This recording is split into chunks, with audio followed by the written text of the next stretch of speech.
को बुहारा, लेकिन मन को बुहारा नहीं तो कैसे आए? तो इसीलिए हमारा 10,000 वर्ष तपस्या करने लगे। साधना घर में बैठ करके भी कर सकते, आंख बंद करने की जरूरत नहीं है। गोपियों की तरह खुली आंखों में कृष्ण को याद करें, और खुली आंखों में मन इधर उधर भागने लग जाए तो क्या करना है पता है? मन भागने लग जाए तो आप अकेले, घर में कोई नहीं है, अकेले हैं तो आप राधे कृष्णा राधे बोल के, मन ही मन नहीं बोलना है, बोल के राधे कृष्ण। जब मन और भागने लग जाए तो जोर से बोलिए राधे कृष्णा राधे कृष्णा राधे कृष्णा राधे कृष्णा। जितने जोर जोर से राधे कृष्णा बोलेंगे और उतना ही मन शांत हो जाएगा। तो इसीलिए हमारा साधना की उन्होंने। 10,000 वर्ष के बाद भगवान जी ने साक्षात दर्शन दिए और भगवान जी ने कहा, अरे पुत्र आके खोलो, मैं आ गया, तुम्हें क्या आशीर्वाद चाहिए?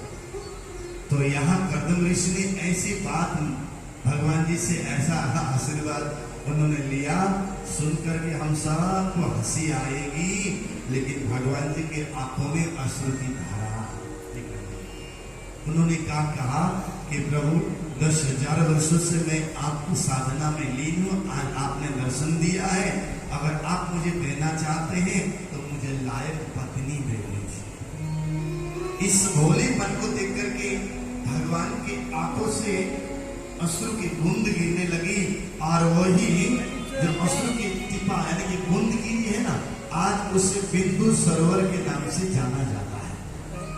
आज भी है बिंदु सरोवर। कहाँ है वो बिंदु सरोवर पता है? बिंदु सरोवर कहाँ है? राजस्थान और गुजरात के बॉर्डर में। और कहाँ है? और खोज करिए, बताओ, सुनना है? किस किस को सुनना है? राधे राधे बोलना पड़ेगा, लेकिन अभी नहीं बताऊंगा, आप खोज कर लीजिएगा थोड़ा। वो बिंदु सरोवर, और भगवान ने कहा कोई बात नहीं, भारत के सम्राट और मनु महाराज शत्रुघ्न और देवहूति को लेकर के आएंगे, विवाह का प्रस्ताव देंगे, तो आप उनको स्वीकार करें, ठीक है? 2 दिन के बाद में मनु शत्रुघ्न आए और अपनी पुत्री को लेकर के आए। कर्दम ऋषि से कहने लगे, महाराज मैं इस राज्य का राजा, ये मेरी पुत्री है, और हम चाहते हैं कि हमारी पुत्री की विवाह आपके साथ हो। आप क्या स्वीकार करेंगे हमारी बातों को? कर्दम ऋषि ने कहा, मुझे स्वीकार है, लेकिन एक शर्त में मैं स्वीकार करूंगा। क्या शर्त में? जैसे हम लोग भी कहते हैं ना, एक शर्त में स्वीकार करेंगे, क्या? कि हमें 25 लाख की गाड़ी चाहिए। और आजकल तो ऐसा फैशन चला हुआ है, लड़की वाले खर्चा कितना करेंगे? 50 लाख, 1 करोड़, 40 लाख, 20 लाख, 30 लाख, ऐसा फैशन चला हुआ है। दुनिया को दिखाने के लिए एक दिन में 40-50 लाख करोड़ रुपया खर्चा कर देते हैं, लेकिन वो करोड़ों रुपए में एक किसी गरीब के घर के बच्चों को पढ़ाए, ऐसा भावना कभी आती नहीं, दिखावा हो गया। मुझे तो आश्चर्य तब लगा, मैं जगह का नाम नहीं बताऊंगा, एक घर में मुझे पता था उन्होंने एक बैंक से लोन लिया था करोड़ों व्यापार करने के लिए। थोड़े दिन पहले ही उन्होंने लोन लिया, करोड़ों रुपए का लोन लिया है व्यापार करने के लिए। और थोड़े दिन के बाद में देखा उन्होंने इतनी महंगी गाड़ी खरीद कर लेके आए, वो भी करोड़ से ऊपर की गाड़ी। मैंने उनको पूछा कि आपने ये पहले लोन चुकाए बगैर इतनी महंगी गाड़ी खरीद के क्यों लेके आए? तो उन्होंने मुस्कुरा कर कितना बोला पता? बोले, गुरु जी आपको पता नहीं है, अभी बच्चे बड़े हो गए हैं, बेटे बड़े हो गए और ये शादी के लायक हो गए, इसीलिए गाड़ी लेकर के आए। मैंने कहा पहले लोन तो चुकाइए। कहते नहीं, वो तो चुका लेंगे। कैसे चुकाएंगे? आपने करोड़ रुपए की गाड़ी और खरीद ली। तो उन्होंने क्या बोले पता है? क्योंकि करोड़ रुपए की गाड़ी लेकर के आके गाड़ी देखेंगे ना, तो लड़की वाले भी और महंगी रिश्ते वाले आएंगे। राधे राधे। और महंगी रिश्ते वाले आएंगे, वो दहेज देने वाले आएंगे, 2 करोड़ देने वाले, 4 करोड़। और बाद में क्या करेंगे? तो शादी के बाद में गाड़ी बेच देंगे, लोन भी फिर से व्यापारी बुद्धि है। और मुझे तो कई बार उन पे दया आती है, जो ससुराल से लेकर के आई हुई गाड़ी में तो घूम रहे होते हैं।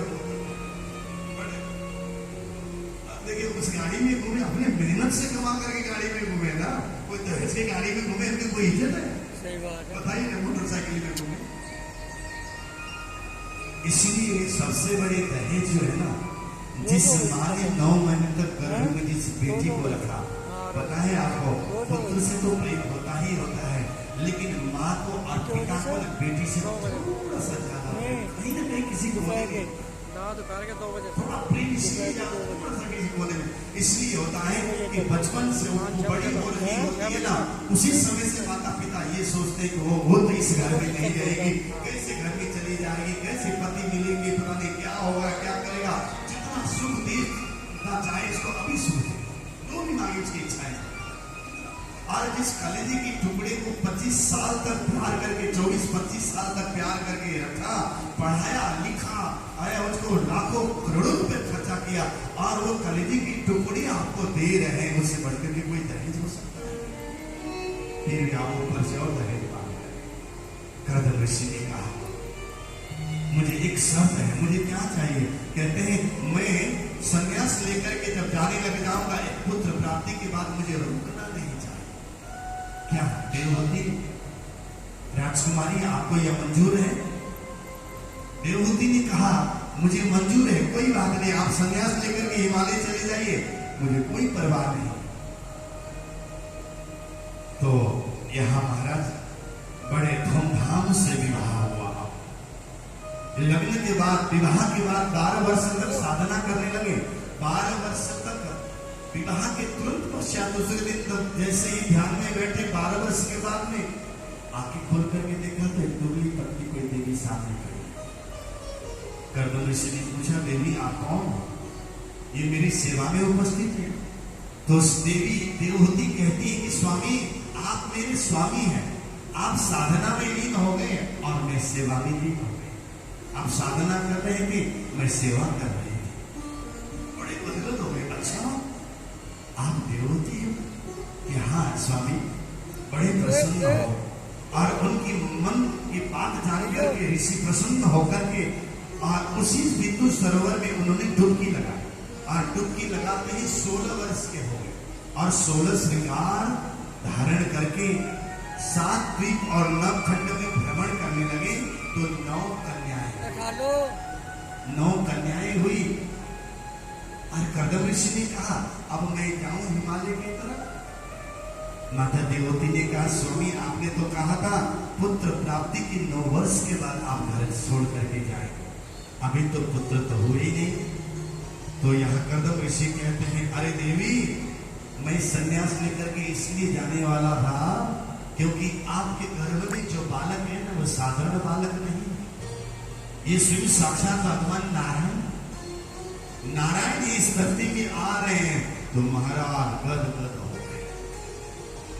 शायद पूर्व में भी मैंने एक बात बताई थी, जैसे गर्भ में बालक है पता चल जाए तो माताओं को क्या करना चाहिए? ज्यादा से ज्यादा भगवत गीता का पाठ करना चाहिए, रामायण पाठ करना चाहिए, भागवत पाठ करना चाहिए, पढ़ना चाहिए, धार्मिक शास्त्रों का अध्ययन करना चाहिए, वाणी पाठ करना चाहिए, विद्वत अध्ययन करना चाहिए, मंदिर में जाना चाहिए, तीर्थों में जाना चाहिए, कथा जितना हो सके उतनी कथा, खूब कथा सुननी चाहिए, भजन करना चाहिए, दूसरों की निंदा और चुगली नहीं करनी चाहिए, न खाने वाली चीज नहीं खाना चाहिए, न पीने वाली चीज नहीं पीना चाहिए, हमेशा परमात्मा को याद करके प्रसाद को भोग लगा करके प्रसाद ग्रहण करना चाहिए, क्योंकि वो बालक भी भगवान जैसे, या बालक हो या बालिका, उनके अंदर में संस्कार प्रकट हो। जब ये सुना, अब समय बीत रहा है, तस्याम बहुत काले भगवान, अब यह मधुसूदन जो है स्वयं साक्षात यहाँ कार्तिक सुद पांचम के दिन भगवान और स्वयं कपिल भगवान प्रकट हो रहे हैं। बोले कपिल देव जी महाराज की। कपिल भगवान प्रकट हो, कपिल भगवान जैसे प्रकट हो गए, पुष्प वर्षा होने लगी, धुंधलियां बजने लगी। कपिल भगवान थोड़े बड़े हो गए और पिताजी ने कहा, पुत्र आप बड़े हो गए हैं, अब मैं संन्यास लेकर के जा रहा हूं कि इसी शर्त में मैंने तुम्हारी माता के साथ विवाह किया। अब मैं संन्यास लेकर के वनों की तरफ जा रहा हूं।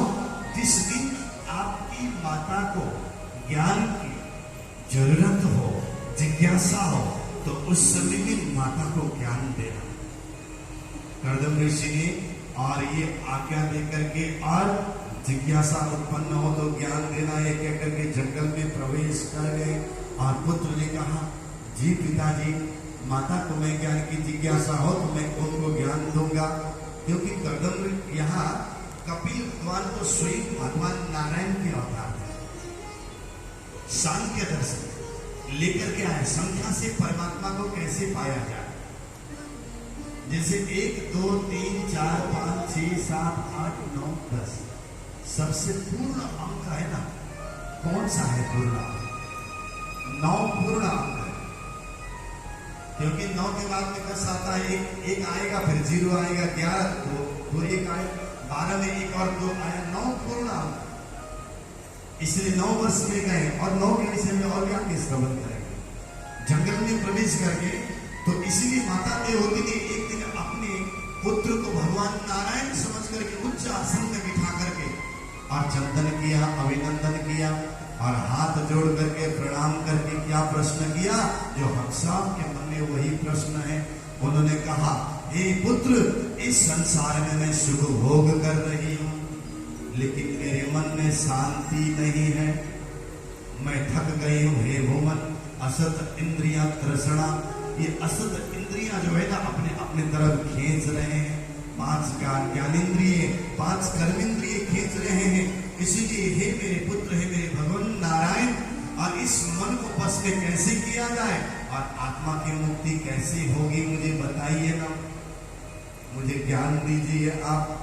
और ये बंधन और मुक्ति के विषय में ज्ञान दीजिए, मेरे आत्मा को मुक्ति मोक्ष कैसे मिल जाए।